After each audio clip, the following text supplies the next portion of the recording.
You know, he talks about starting a war with Syria that would be his words, unbelievably short, end quote, war. Now, Mr. President, I hope you know that there's no such animal in the Middle East. There's no such unbelievably short war. That, again, with all due respect to Kerry, he did drive those boats up the Mekong, but that does not make you a strategic thinker. Worst of all, Mr. President, he's not telling the truth when he said yesterday, on the 30th of August last year, when he said yesterday at the State Department, no fewer than 35 times, we know it was Bashar al-Assad's government that fired those chemical weapons on the 21st of August. He doesn't know. We don't know either, but we think, at least we know, that the sarin used was not the sarin from Syrian government stocks. Rather, it's a homemade sarin, and we have the British to prove that because they had a sample, they've analyzed it, they've told me. And so, Mr. President, it's equally likely, we think even more likely, and so do the CIA analysts think, that it was the rebels, it was the people that you are supporting, it was the people that the Turks are supporting that staged this chemical attack outside Damascus on August the 21st for the express purpose of tripping your little red line that someone persuaded you to draw and to get the U.S. involved militarily in Syria. So, Mr. President, look, here's a deal, Mr. President. When you go into the Rose Garden tomorrow, why don't you blame it on me, says Dempsey. Why don't you say, we're ready to go, we have our ships in the Eastern Mediterranean, but the chairman of the Joint Chiefs of Staff advises me that there's no time sensitivity to this. We could do it today or tomorrow or next week. We could do it next month. But I'm going to go to Congress now and ask for authorization. That's precisely what Barack Obama did on the 31st of August, less than 20 hours after John Kerry all but declared war in Syria. Now, why do I mention all that? Well, because it's exactly a year ago, but also because that's what has to happen now. General Dempsey will be going to the summit in Wales. I find it ironic because the real message for that summit is for the Welsh, because the basic problem here is that the U.S. welched on its promise to the Russian leaders that it would not move NATO 1 inch, was the word James Baker used, 1 inch farther eastward than Germany if the Russians acquiesced in the reunification of Germany. That was the deal, okay? That was the deal 25 years ago. We welched on it. It seems to be the height of irony that we're meeting in the next NATO summit in where the Welsh live, in Wales. Anyhow, Dempsey's going to be going there. There are other level-headed military people in NATO. I'm just hoping that they can inject a modicum of reason into their calculations and realize that the Russians, understandably, are not going to tolerate drawing Ukraine into NATO, period. I know that you worked in and around Henry Kissinger, and here's the headline. The Assembly of a New World Order, Wall Street Journal, just came out minutes ago.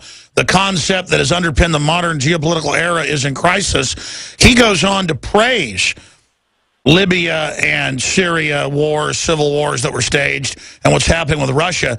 It just sounds like the Prince of Darkness, Richard Pearl, bragging to women that he's a good killer, or Obama saying he's good at killing people. Last time I checked, he's never killed anybody with his own hands or pulled the trigger.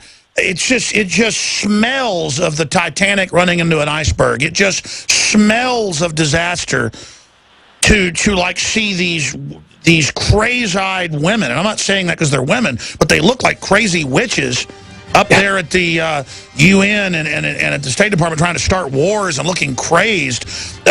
Do a few more minutes with us, sir, because I want to get your take on how we can de-escalate this, where you think it's going. I want to play that clip of Putin, but to see Henry Kissinger now running around licking his lips, how this is going to bring in the New World Order, I mean, this is a key time, folks.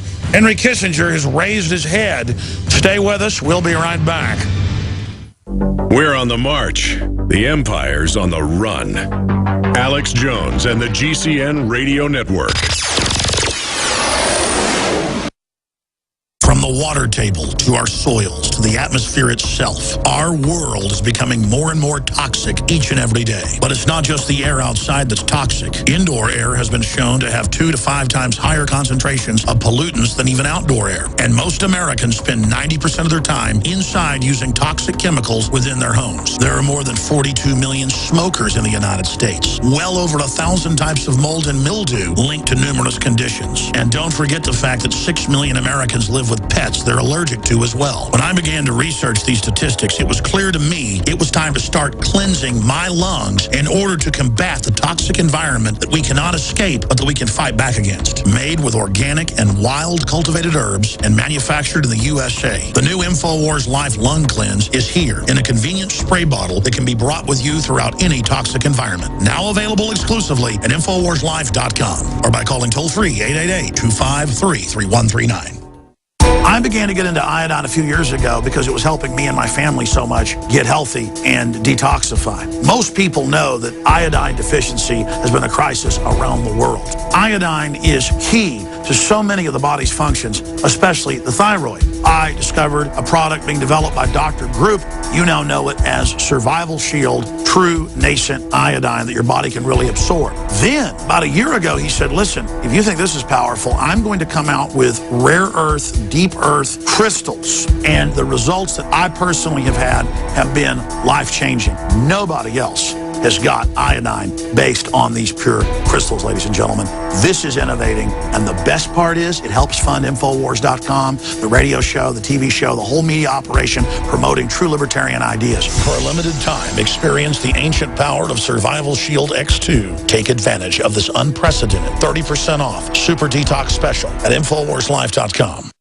General, what do you think about the FBI saying that there was a terror alert on Monday about a potential Fort Hood situation? The police are shoving people, shoving Alex, shoving the crowd. Here we go, folks. I'm being assaulted. Whether it's the radio show, the news websites, documentary films, or the nightly news, InfoWars is the tip of the spear. Is this another false flag stage attack to take our civil liberties and put more homeland security while sticking their hands down on the pants on the streets? It's up to us to set brush fires in the minds of men and women everywhere. And that's what PrisonPlanet.tv is designed to do. You watch, the Assad regime is going to be blamed or accused of using chemical weapons against the so-called rebels. What we see now is a war against reality. It's a war against the truth. It's more vital than ever that supporters of freedom become members of PrisonPlanet.tv and share their membership with up to 11 friends and family. Visit InfoWarsNews.com today. Become a member, share your membership, and help take the InfoWar to the next level. There's a need for a new world order, but it has different characteristics in different parts of the world. Live from Austin, Texas, broadcasting worldwide, it's Alex Jones.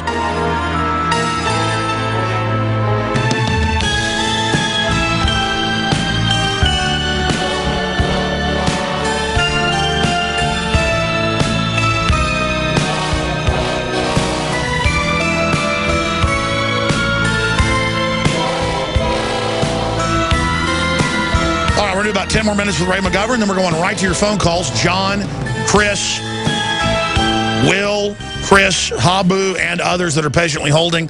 The toll-free number to join us is 800-259-9231. I get excited about geopolitical movements. I get excited about our own government and foreign governments allowing Al-Qaeda, now named IS, to be armed and to take over areas of Syria. I get upset about that. Average folks get upset about baseball or football and yell and scream. That's supposedly normal. Sure, I like a good ball game as much as the next guy. But I get upset and get emotional. I intellectually look at the facts. But then I do emotionally get upset on air. It's real. Because I'm passionately trying to get you to become passionate about what's happening out there so we don't become radioactive. The old saying is get active or get radioactive. And the Russian government, the communist government, did a lot of wicked, horrible things. I'm a fan of Alexander Solzhenitsyn. I'm an anti-communist, folks. Everybody knows that. I'm a free market capitalist. I know it's the best system in the world. It's not perfect because you get oligarchical corruption in it. But you look at Russia today, this is causing them to become more authoritarian just to hold it together, which is sad because I want Russia to become more free. I want prosperity. I know Ray McGovern wants that. And it's so immoral to watch our government and our elites doing this, but they're not even doing it from cold-blooded positions of evil. I mean, they are in many respects. They are doing it from just a self-destructive spirit that really concerns me when I look at it. It's like it's a big joke to them, and I really, in my bones, have a lot of genuine anxiety right now. And Ray McGovern briefed Ronald Reagan and George Herbert Walker Bush. He was their top briefer. I know he's all about being calm and breaking things down. But, Ray, in your gut, and in being with the CIA almost 40 years and, you know, all the rest of it, talking to other analysts, knowing General Dempsey stopped the takeover of Syria for al-Qaeda, now that turned back around and run into Iraq. It's almost like the devil came up with this Machiavellian strategy, because I can see the destabilization strategy, but it's so destructive. And then Kissinger saying, out of this swirling black hole, that we'll have a Pax Americana, while this same elite has deindustrialized us and done everything they can to shut us down. It just seems like bad will. It seems like existential envy by a ruling class against anything and everything. I know I'm pontificating here, but on a scale of 1 to 10, what would you say the danger of this new Cold War leading to a regional war or even a nuclear war is? Because when you've got Putin and others saying, hey, we have nuclear weapons, it's such a sinking feeling is my point. Well, judging from the president's attitude yesterday, where he made it very clear that we're not going to get involved in a military conflict with Russia, this cutting 180 degrees away from what a lot of his advisors are doing and saying, you can see a kind of a Hamlet-type calculation on Obama's part. I don't know how it's going to come out. What we'll know more is after the NATO summit on the 5th of September, we'll know if there's a degree of realism with the Germans, for example, who up until now have been led down the garden path by the U.S., the French as well, major countries with one exception, and that was they wouldn't go along with a war of aggression against Iraq. The question really is whether the Germans and the French are led by leaders now that have the courage to stand up and say, look, you know, we know what a war of aggression is. We're not going to perpetrate one by ourselves. Now, the other thing is, I'd just like to pick up on Henry Kissinger. My father was a lawyer, and he used to talk about the age of statutory senility. Now, Henry Kissinger reached the age of statutory senility about at least a decade ago. And so he doesn't make a lot of sense, except every now and then when he's asked a specific question. They asked him 1 month ago, are the Russians right in feeling threatened by NATO coming into Ukraine? And he said, of course they are. That's crazy. Who else said that? Zvig Brzezinski. No coddler of the Russians, he, okay? So these realpolitik guys are smart enough to realize what a dumb move this will be if NATO doesn't rescind its decision 6 years ago to incorporate Ukraine as a member.